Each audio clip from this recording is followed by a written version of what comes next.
You want me to look at you or the camera? Here. Okay. At the end of the day, why Trinity #1? Well, I think that the argument can be made for obviously Trinity, Don Bosco, even Armwood with the schedule that they played.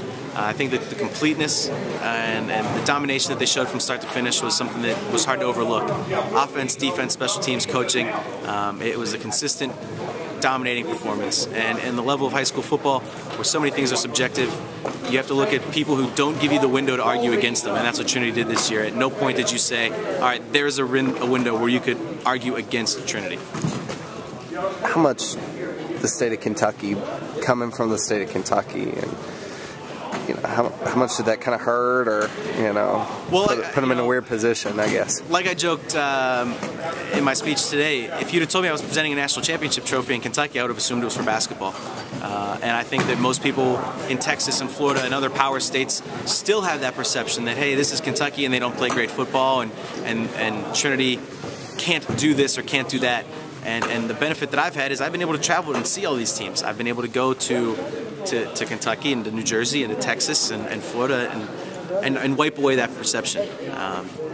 It certainly hurts had they not played the schedule they had. If this would have been a 15-win season with all Kentucky teams, I don't think I'd be here today.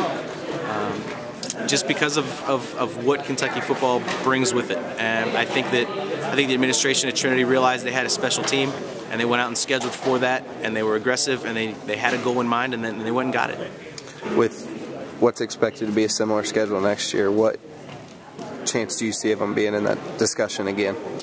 I think in the discussion is going to be easier to do than winning it. I think that everybody's going to look at the skill position players in that junior class coming up and say, oh, they're just going to be able to do the exact same thing.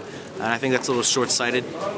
Coach Beatty is very quick to point out the senior class. They led with their pads and not with their mouth is a nice thing that he likes to put out there. And I agree. The 5 senior offensive linemen, 3 of them are going to Division I schools to continue their football career, and that's something that is going to be hard to replace. Not only the quality of the player, but the quantity. 40 guys as a senior class all working hard to achieve the same goal is something special.